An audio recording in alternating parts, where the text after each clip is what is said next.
Quando a irmã me passou esse tema, a princípio, quando a gente pega um tema que a gente já conhece assim, parece que é só olhar aqui, a gente já sabe algumas coisas e trazer a palavra.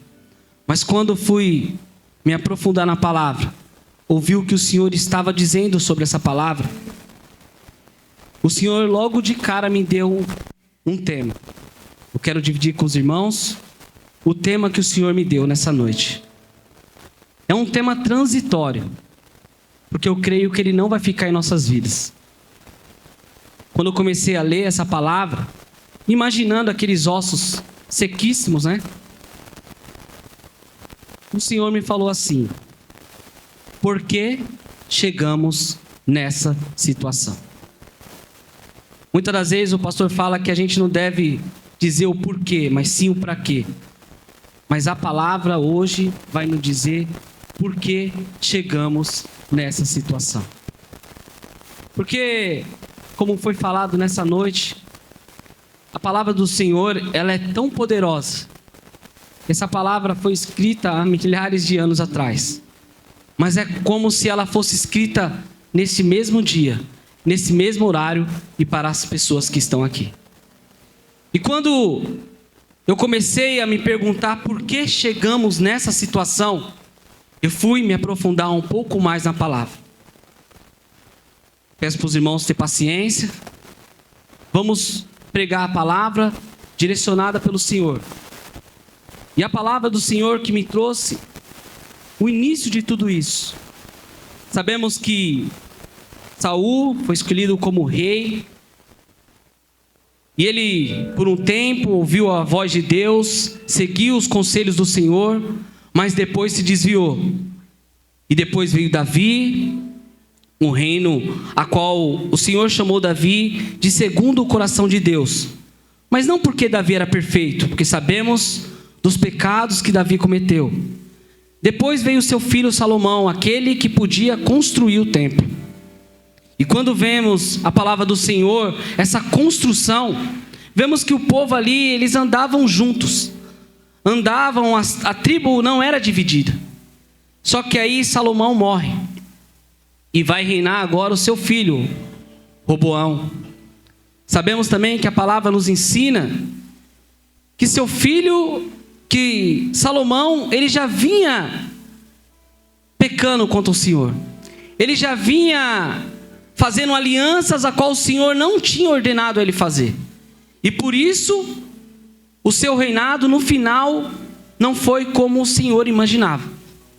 Talvez muitas das vezes a gente pense assim, a vida de Salomão, quando a gente vê um homem tão abençoado, um homem que escreveu Eclesiastes, Provérbios, Cantares, a gente imagina um homem perfeito na presença de Deus. Mas vimos que esse homem também falhou. E aí a sucessão dele veio o seu filho. Sabemos que no final do seu reinado, ele, para sustentar aquela riqueza, aquela prosperidade, ele começou a fazer com que o povo pagasse mais e mais impostos. E aí, como a gente vê em 1 Reis 12, 14, se a irmã conseguir colocar o que eu estou dizendo, em 1 Reis 12, 14, Roboão, seu filho, e lhe falou conforme ao conselho dos jovens, dizendo: meu pai agravou o vosso jugo, porém eu ainda aumentarei o vosso jugo. Meu pai vos castigou com açoites, porém eu vos castigarei com escorpiões. Ele estava prometendo um reinado ainda pior, com mais impostos, fazendo com que o povo trabalhasse mais, fazendo com que o povo sofresse mais. E aí, houve a divisão. Porque as 10 tribos do norte não aceitaram tal condições, que eles se rebelaram contra Roboão. Eles mesmo colocaram o rei, Jeroboão, como seu rei. E aí começamos a ver a decaída do povo de Deus. Porque, como diz em Mateus 12, 25, em reino dividido, não há como prosperar. Quando a gente vê o povo de Deus, e toda vez que a gente vê o povo de Deus caído, é porque há uma divisão. Se a gente continuar lendo a profecia, no mesmo capítulo de Ezequiel, vocês vão ver que eu não estou falando nenhuma besteira. É cumprimento da palavra do Senhor. E a gente vai ver que o Senhor deixou isso passar. O Senhor não fez nada.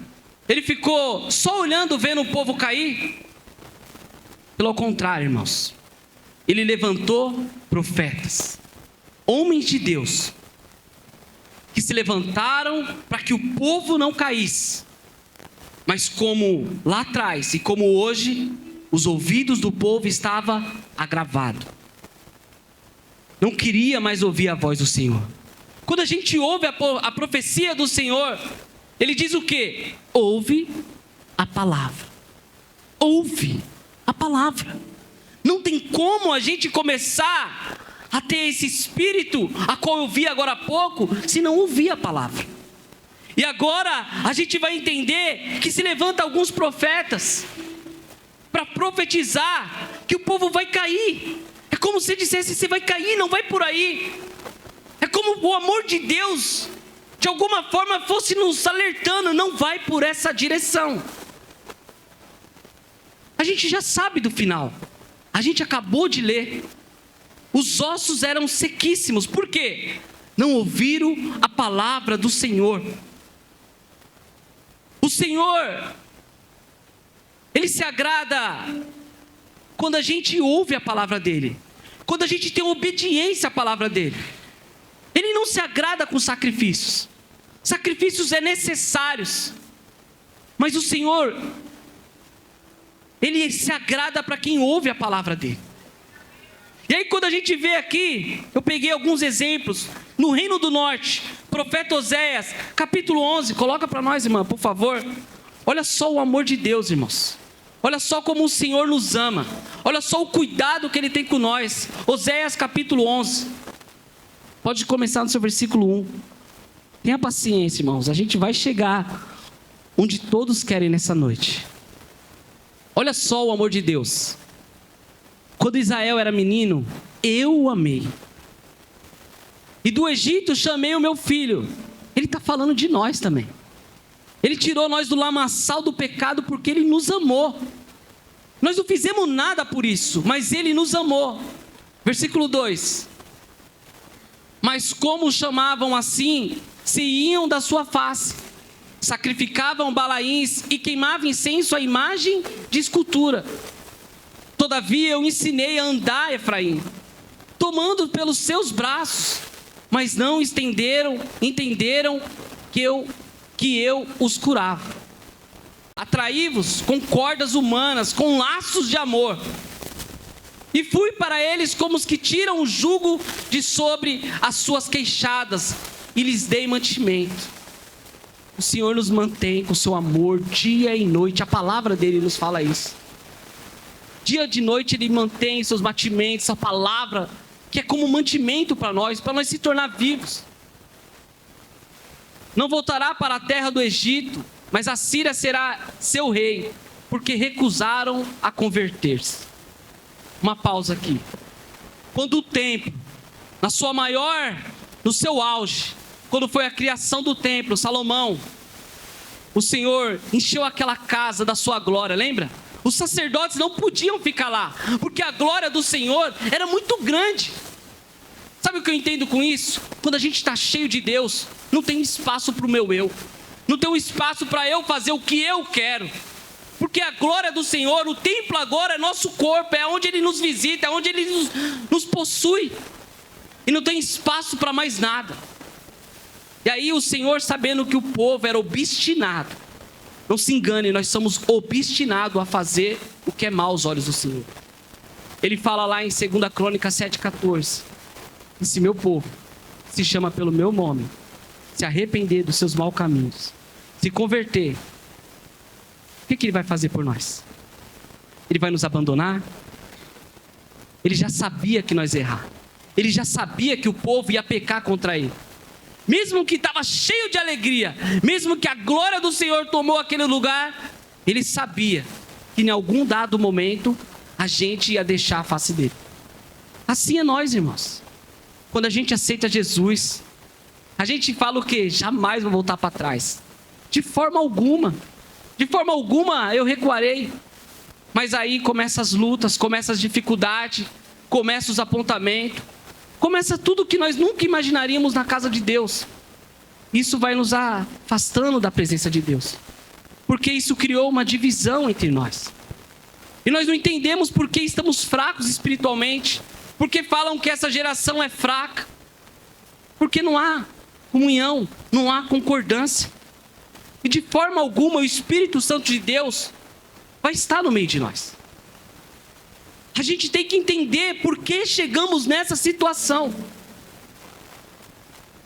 E assim como Oséias profetizou a Amós, seu capítulo 2, versículo 6, irmã, também profetizou.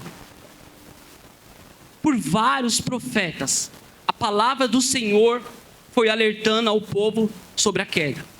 Portanto, eis que cercarei o teu caminho. Amós, capítulo 2, versículo 6, irmã. Essa passagem também é muito bonita. Para ver como Deus usou a dor de Oséias para simbolizar a sua dor, de quem estava sendo traído.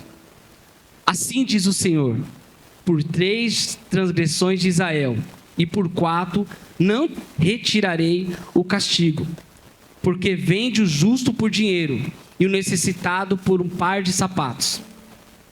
Suspirando pelo pó da terra sobre a cabeça dos pobres, pervertendo os caminhos dos mansos, e um homem e seu pai entram à mesma moça para profanarem o meu santo nome.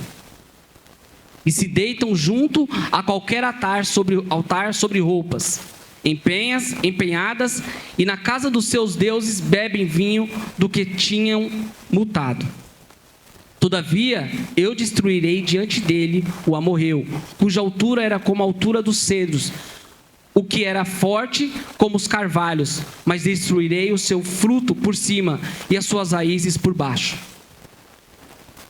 Também vos fez subir à terra do Egito, e 40 anos vós guiei no deserto, para que possuísseis a terra do amorreu. E dentre vossos filhos suscitei profetas, e dentre vossos jovens narizeu. Não é isto assim, filhos de Israel, diz o Senhor? Mas vós, os narizeus, desde vinho a beber, e aos profetas ordenastes, dizeis: não profetizareis. O povo não quer ouvir a voz de Deus. O povo não quer ouvir a voz de Deus. Quando a palavra do Senhor, ela é dura, ninguém quer ouvir a voz de Deus. Se perguntasse para alguém aqui hoje, se está andando nos caminhos do Senhor, certamente diria: eu estou, mas meu irmão não. Mas ninguém mais quer ouvir a palavra do Senhor. E também ao reino do norte e ao reino do sul, Sanfonias também profetizou sobre a queda do reino do sul. Sanfonias 1, versículo 2. A gente vai chegar na palavra, irmãos. Só para os irmãos entenderem. Aonde erramos? Aonde precisamos voltar? Hei de consumir por completo tudo sobre a terra, diz o Senhor. Consumirei os homens, os animais, consumirei as aves dos céus, os peixes do mar, os tropeços, juntamente com os ímpios, e exterminarei os homens de todos sobre a terra, de todos os homens de sobre a terra, diz o Senhor. E estenderei a minha mão contra Judá. Quem está aqui nesse vale? E contra todos os habitantes de Jerusalém. Quem está aqui nesse vale? E exterminarei desde o lugar o restante de Baal, e o nome dos sacerdotes, dos ídolos, juntamente com os sacerdotes. E os que sobre os telhados adoram o exército do céu, e os que se inclinam jurando ao Senhor, e juram por Micom, eis que deixam de andar em seguimento do Senhor. E o Senhor não buscam ao Senhor, nem perguntam por ele. Agora, irmã, capítulo 2, versículo 3. Buscai o Senhor, vós, todos os mansos da terra, que tende posto por obra e o seu juízo. Buscai a justiça, buscai a mansidão. Pode ser que sejais escondido no dia da ira do Senhor. É o que mais foi pregado por Sofonias. 2 Crônicas 36, para a gente encerrar essa primeira parte, para os irmãos entender aonde erramos.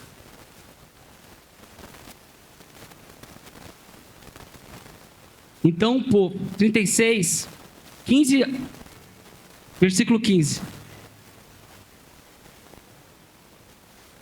E o Senhor Deus de seus pais falou-lhes constantemente por intermédio dos mensageiros, porque se compadeceu do seu povo e da sua habitação.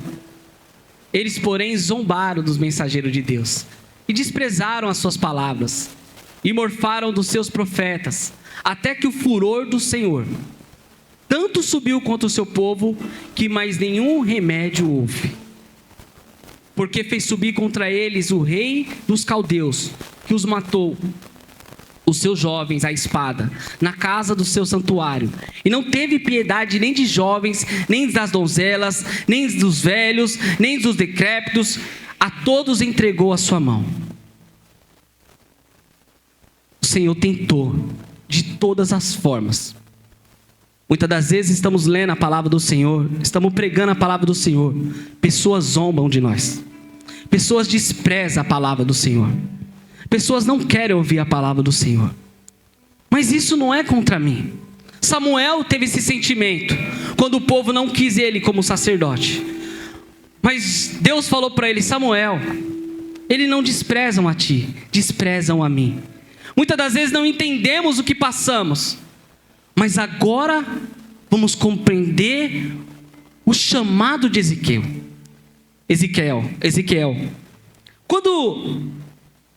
Sabendo agora por que chegamos nessa situação, e o Senhor vê agora o seu povo cativo na Babilônia, sofrendo. Quem não lembra aí do Salmo 42? Porque está abatida a minha alma, porque clamas dentro de mim. Você está imaginando o sofrimento desse povo? Você está imaginando o quanto eles estão sofrendo? Porque está abatida a minha alma, porque clamas dentro de mim. A alma dele está pedindo por socorro. Tem pessoas que entrou nessa noite aqui pedindo por socorro. Não tem mais força, não dá para fazer mais nada, mas a alma está pedindo por socorro.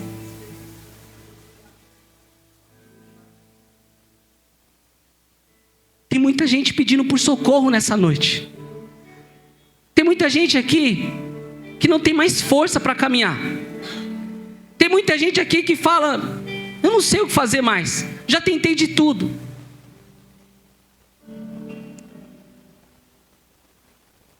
Eu estava lendo Lucas 16, se eu não me engano, que fala do Lázaro e rico. Se eu não me engano é Lucas 16, do seu versículo 19 em diante. O rico, o homem próspero, cheio de bens. O rico, cheio de fortuna. E Lázaro, o homem pobre, mendigando. Ele era totalmente desprezado. Totalmente desprezado pelo homem. Mas agora os dois morrem. Alguns dizem que é uma parábola, outros dizem que é uma palavra mesmo do Senhor, porque tem nome. Mas a verdade é que quando o rico chega no inferno, em Hades, como a palavra vai dizer, quando ele chega naquele lugar, ele tem uma visão e vê Lázaro no seio de Abraão. E aí conversa vai, conversa vem. O Senhor fala para ele: eu mandei todos. Você quer? Ele falou: Senhor, fala para Lázaro voltar e avisar minha família, para que eles não cheguem a esse lugar. O Senhor fala para ele: usei Moisés, usei profetas, usei todos para falar. Quem chegar nesse lugar não foi por falta de aviso. Não foi por falta de aviso. A nossa história é construída dia a dia com o Senhor. Mas eu sei que os irmãos querem ouvir a profecia. Eu sei que os irmãos querem chegar lá. Mas para chegar lá, precisamos entender como Ezequiel estava vivendo. Primeiro, seu pai Buzi. Significado do seu pai, do nome do seu pai, desprezado por Deus. Olha a situação de Ezequiel. Buzi, seu pai, um sacerdote de Deus, desprezado por Deus. Era o significado do teu nome. Talvez estejam muitos Buzis aqui nessa noite. Muitas pessoas que se acham desprezadas por Deus. Mas quando na verdade nós desprezamos nosso Deus, quando deixamos de ouvir a sua palavra. Mas agora Ezequiel, no seu capítulo 2, ele vai ser comissionado. Ele vai ser comissionado agora.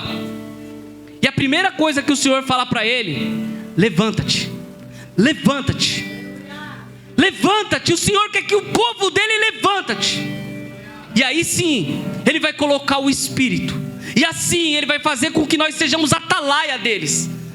Vamos profetizar, vamos falar que o Senhor ama, que o Senhor cura, que Ele pode fazer milagres em nossas vidas. Mas primeiro o povo dele tem que se colocar de pé. Levanta-te. Não é de qualquer jeito. Se coloca de pé. É assim que o Senhor fala com Ezequiel. Porque depois do final da profecia a gente vai ver que houve um exército de pé. Eu nunca vi um general falando e o exército sentado de cabeça baixa. Eles podem estar prontos para ir para a morte, mas eles estão com vontade de guerrear. Eles estão com vontade de fazer a diferença. Imagine nós, e com a vitória já nos foi dada. Todos que estão aqui são mais que vencedores, porque foi o Senhor que já nos deu essa vitória. Como foi falado pelos louvores, Ele tem compromisso com a palavra dele. Ele não fez isso porque nós é coitadinho, não. Ele fez isso porque Ele prometeu. Ele prometeu que nós ia até o fim. Ele prometeu que uniu o seu povo novamente. Ele prometeu que nós chegaríamos lá no final. E a gente vai ver agora Ezequiel 36. O Senhor começa a falar com ele. E tão bonito quando o Senhor fala com ele, porque fala: e veio a mão do Senhor sobre Ezequiel. E veio a mão do Senhor sobre nós. E veio a mão do Senhor para que nos dá a palavra. E veio a mão do Senhor para nos dar louvores. E veio a mão do Senhor para que nós andássemos em comunhão. E agora o Senhor promete o quê? Que vai restaurar o povo. O povo agora vai ser restaurado por Deus. Mas onde que eles estão? No cativeiro da Babilônia, sofrendo. E aí, a gente vai ler agora. Os ossos sequinhos. Por que os ossos estão secos? Era Deus que falava que eles estavam secos. Versículo 11 do capítulo 37. Então disse o Senhor: filho do homem, eis que estes ossos são toda a casa de Israel. Eis que eles diziam: os nossos ossos secaram e pereceu a nossa esperança. Nós estamos cortados. Eles disseram isso. Quantos de nós já disse isso? Chega, não dá mais para caminhar. Vamos parar por aqui. Não dá mais para mim continuar. Eu não consigo. Toda vez que eu dou um passo, algo acontece. Mas quem falou com eles? Foi a palavra do Senhor. Não é qualquer profecia. E veio sobre mim a mão do Senhor. E agora sim, Ezequiel vai começar a profetizar. Agora sim, as coisas vão começar a tomar rumo. Agora sim, todos que vieram sobre esse lugar querendo um renovo do Senhor, começou a compreender a sua história, começou a ver o seu passado, onde errou. Volte, começa dali de novo, porque foi falado nessa noite. A missionária falou quinta-feira, Jeremias 18, o vaso se quebra. Dá para colar ele de qualquer jeito e continuar a história? Não dá para continuar, porque o Senhor não quer isso. O Senhor não quer amizade mal feita aqui. O Senhor não quer desunião. Não dá para continuar, entenda isso. A palavra do Senhor é bem clara. Não dá para continuar com desunião. Não dá para com a desunião nós continuar com o Espírito do Senhor. Ele não anda em desunião. Ele precisa que nós se unamos, porque Ele é o propósito maior. É Ele que nos dá vida. Nenhum momento Ezequiel: eu vou dar vida para vocês. Sabe por que não? Porque Ezequiel também era um deles. Ele também estava como um vale de ossos secos. Quando o Senhor comenciona ele no capítulo 2, e quando o Senhor fala com ele agora, profetiza. E ele fala, tu sabe o que ele está dizendo? O Senhor fez comigo, o Senhor pode fazer com eles. O Senhor fez comigo e vai fazer com eles. O Senhor mudou a minha história, o Senhor vai mudar a história deles. O Senhor fez a diferença na minha vida, vai fazer na vida deles. Porque foi o Senhor que profetizou sobre a vida dele. Não foi o homem falando, gente, vamos lá que nós vamos ganhar, não. O Senhor chamou ele e falou que nós íamos ser mais que vencedores. Aí o Senhor faz o que com aqueles ossos? Começa a dar vida. E a palavra do Senhor fala o que para nós? Que eu darei vida. E vida no quê? Com abundância. Ele não quer dar só vida, Ele quer dar alegria, Ele quer dar paz, Ele quer dar comunhão, Ele quer dar amor, Ele quer dar tudo. Mas nós não estamos ouvindo o Senhor nessa noite. Se nós entender o que Ele quer dar para nós, e só basta uma coisa nós fazer: estender a nossa mão para o lado.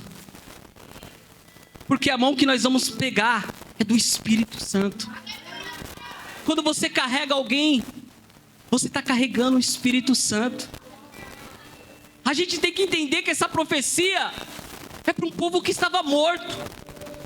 Se essa palavra chegou até hoje em nossas vidas, se foi propósito de Deus que nós estivéssemos aqui pregando ela, é porque o Senhor nos olha como mortos nessa noite. Mas Ele está olhando para dentro de nós. É pego em espírito. É como se Ele estivesse entrando dentro da alma de cada um aqui. E Ele está andando, está falando, está morto. É osso seco. Está morto. É osso sequíssimo. Está morto, Senhor. Eu estou vendo, está todo mundo morto.